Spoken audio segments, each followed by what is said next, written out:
नमस्कार। कविताको शीर्षक छ मानिसको चोला।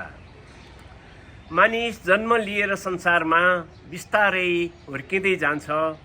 बाल्यकालका मिठा सम्झना मनभित्र बस्दै जान्छ।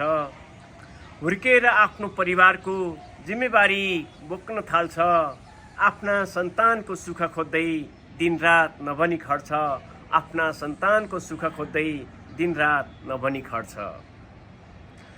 आफ्ना सपना थाती राखी छोराछोरी हँसाउँछ।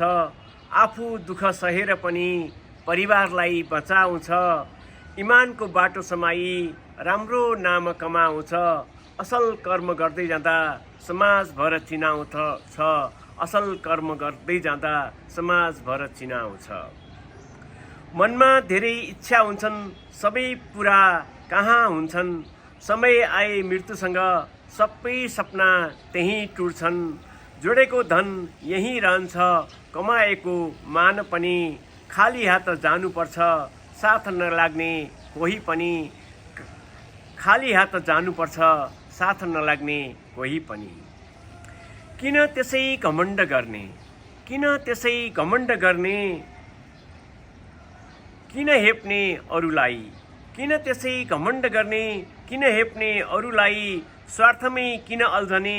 जीवनभर दोषी भई सकेसम्म राम्रो गरौँ, कसैको मन नदुखाऊ।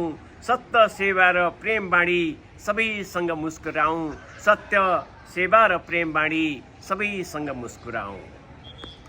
उच्च सपना राख्नु राम्रो, तर लोभले नडोरियोस्।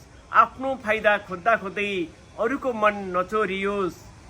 मृत्यु सत्य हो हाम्रो, एक दिन छोडी जानै पर्छ। त्यसैले असल कर्म गरौँ, नाम अमर राख्नै पर्छ।